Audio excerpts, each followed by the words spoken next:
त्रिपुरारिसुरार्चितलिङ्गं निर्मलभाषितशोभितलिङ्गं जन्मज दुःखविनाशकलिङ्गं तत्प्रणमामि सदा शिवलिङ्गं तत्प्रणमामि सदा शिवलिङ्गं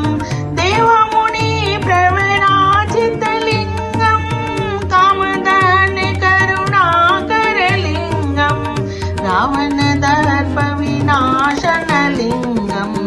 तत्प्रणमामि सदा शिवलिङ्गं सर्वसुगन्धिसुलेपितलिङ्गं बुद्धिविवर्धनकारणलिङ्गं सिद्धसुरासुरवन्दितलिङ्गं तत्प्रणमामि सदा शिवलिङ्गं तत्प्रणमामि सदा शिवलिङ्गं कनकमहामणिभूषितलिङ्गं फणिपतिवेष्टितशोभितलिङ्गं दक्षसूयज्ञविनाशनलिङ्गं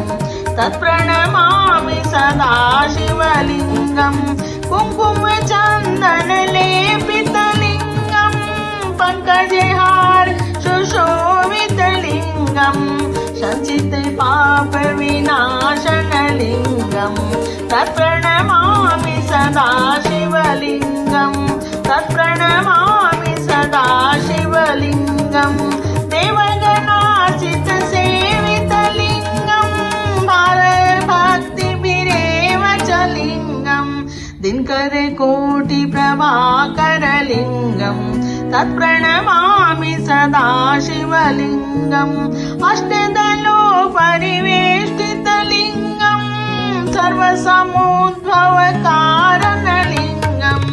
अष्टदरिद्रविनाशितलिङ्गं तत्प्रणमामि सदा शिवलिङ्गं तत्प्रणमामि सदा शिवलिङ्गं सुरगुरुसुरवरपूजितलिङ्गं सुरवनपुष्पसदार्चितलिङ्गं पारत्परं परमात्मकलिङ्गं तत्प्रणमामि सदा शिवलिङ्गं तत्प्रणमामि सदा शिवलिङ्गं तत्प्रणमामि सदा शिवलिङ्गं लिङ्गाष्टकमिदं पुण्यं यः पठेत् शिवसन्निधौ शिवलोकमवाप्नोति शिवेन समोदते इति श्रीलिङ्गाष्टकस्तोत्रं सम्पूर्णम्।